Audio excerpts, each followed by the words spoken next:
All right, local swell trackers, take a look at the swell trains coming down. This is that north swell. We're sitting out right here. If you move right off the tip of Baja, we're sitting out here at about 1/6 longitude, and we are looking at a nice north swell to hit about 5, maybe 6 feet at Laniakea.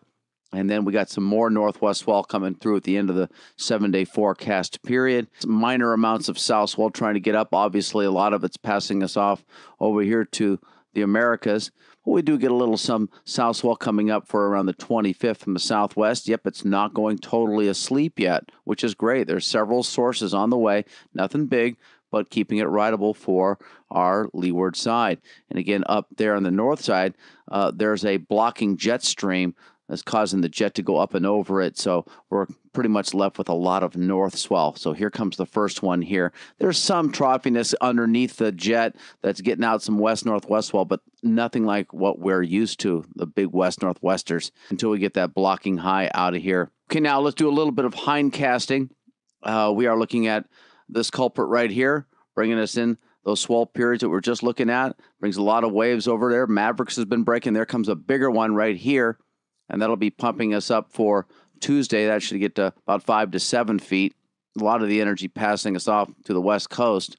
We do see some troughiness way out here by Kamchatka, but all that's getting blocked. There's a lot of blues up there. We like that jet stream to be low and to the ground. So anyway, going back again to about the middle of the month, there comes that first north swell we've been seeing. And then there comes the bigger one right here for Tuesday, Wednesday, which the Vans World Cup at Sunset Beach is going to score on. Now we are in the current models. We'll take a look, load up the animations. You see that guy tracking right there towards us?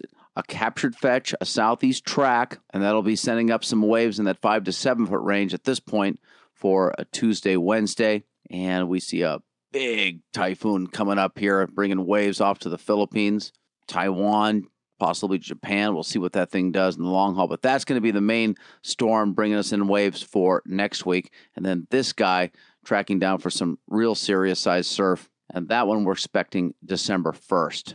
Now let's go down under and take a look at what the models were looking like about a week ago. This is the culprit for our little south swell. We do see a background swell here for the weekend. And then we've got more on the way as well, but most of it's just going off to Chile. But we do get a couple little fetches moving here, keeping us above Mill Pond Flat. Now we'll take a look at the current model runs. We go quiet for about 4 days, 5 days, and then towards the end of the 7-day forecast period, you see that guy tracking underneath Australia, the Taz, and New Zealand, and coming up here with some nice sized gales and some probably 30-foot seas, has a decent track, and that guy could be bringing us in waves the first week of December. So not too bad considering it's winter. And if we look real carefully, we can see another real compact low about 8 days out that has some potential as well. Again, this is pure model fantasy, events that are far from happening, but we'll keep an eye out. Taking a look at the jet stream, see a lot of those blues. We don't like those. We like to see it dark red blobs coming right off of Japan, moving right past the date line over towards us. But that blue area is that blocker I was talking about. So that's why we get these dips on the other side of that high, and it leads to a lot of north swell.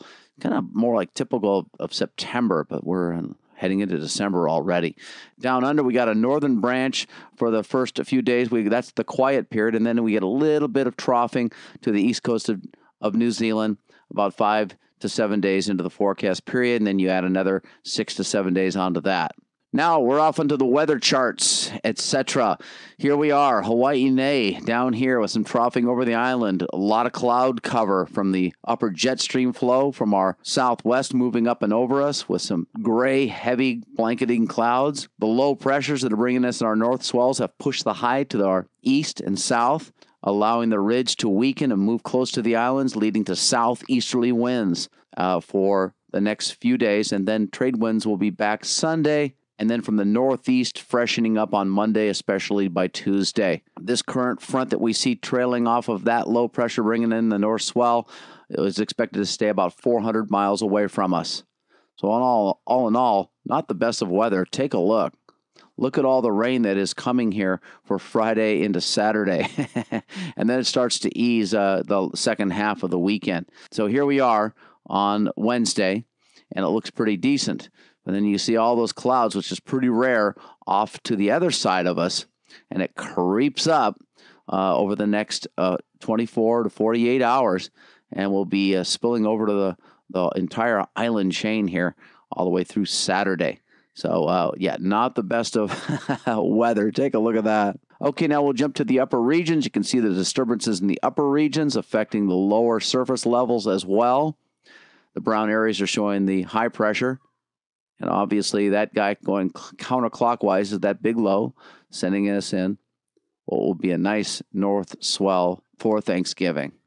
As we drill down, highs will be about 80, 82, lows about 70 to 73. Ultralight southeasterly winds through Friday, and then veering light easterly through Saturday. We're going to have a sea breeze pattern with mushy afternoons most everywhere through Saturday at least, and possibly even into Sunday. And take a look at those heavy clouds that I was talking about from the jet stream flowing up.